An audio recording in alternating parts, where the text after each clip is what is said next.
There was a moment's silence, for Polly did not reply immediately, and he went on making impossible knots in his bit of string. Then she said quietly,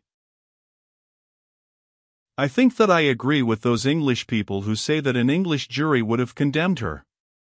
I have no doubt that she was guilty. She may not have committed that awful deed herself. Someone in the Charlotte Square house may have been her accomplice and killed and robbed Lady Donaldson while Edith Crawford waited outside for the jewels." David Graham left his godmother at 8:30 p.m.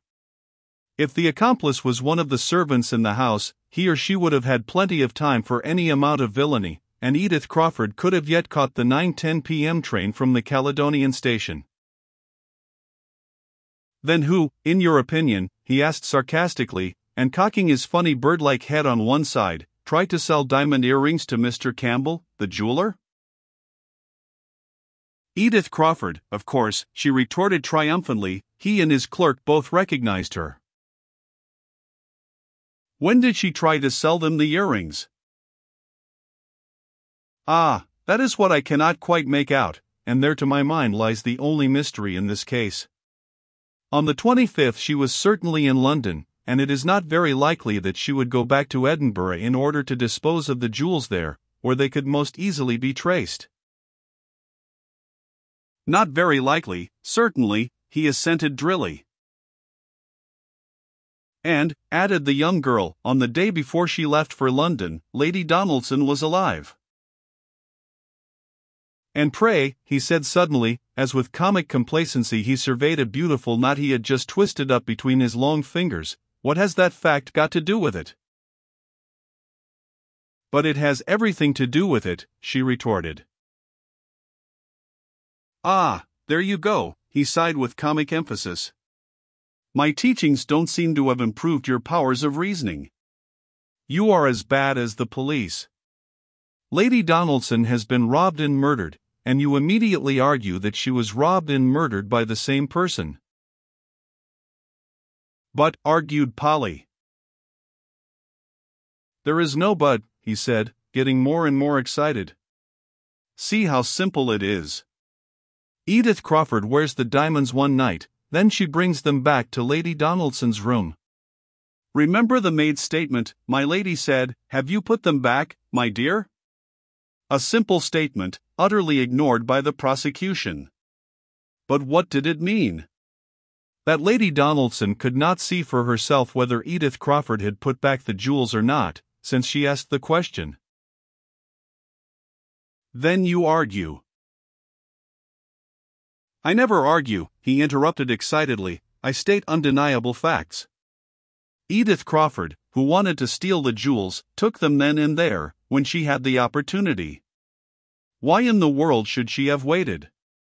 Lady Donaldson was in bed, and Tremlett, the maid, had gone.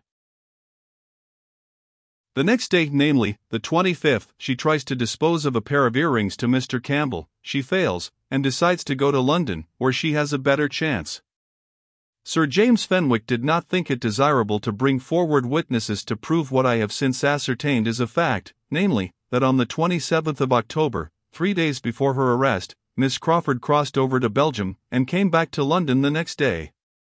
In Belgium, no doubt, Lady Donaldson's diamonds, taken out of their settings, calmly repose at this moment, while the money derived from their sale is safely deposited in a Belgian bank. But then, who murdered Lady Donaldson, and why? Gasped Polly. Cannot you guess? He queried blandly. Have I not placed the case clearly enough before you? To me it seems so simple. It was a daring, brutal murder, remember. Think of one who, not being the thief himself, would, nevertheless, have the strongest of all motives to shield the thief from the consequences of her own misdeed, aye. And the power too, since it would be absolutely illogical, nay, impossible, that he should be an accomplice. Surely. Think of a curious nature, warped morally, as well as physically. Do you know how those natures feel? 1,000 times more strongly than the even, straight natures in everyday life. Then think of such a nature brought face to face with this awful problem. Do you think that such a nature would hesitate a moment before committing a crime to save the loved one from the consequences of that deed? Mind you, I don't assert for a moment that David Graham had any intention of murdering Lady Donaldson. Tremlett tells him that she seems strangely upset. He goes to her room and finds that she has discovered that she has been robbed. She naturally suspects Edith Crawford, recollects the incidents of the other night, and probably expresses her feelings to David Graham, and threatens immediate prosecution, scandal, what you will. I repeat it again, I dare say he had no wish to kill her. Probably he merely threatened to. A medical gentleman who spoke of sudden heart failure was no doubt right. Then imagine David Graham's remorse, his horror, and his fears.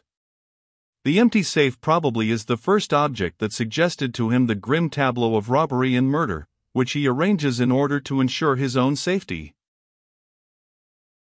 But remember one thing, no miscreant was seen to enter or leave the house surreptitiously, the murderer left no signs of entrance, and none of exit. An armed burglar would have left some trace, someone would have heard something. Then who locked and unlocked Lady Donaldson's door that night while she herself lay dead?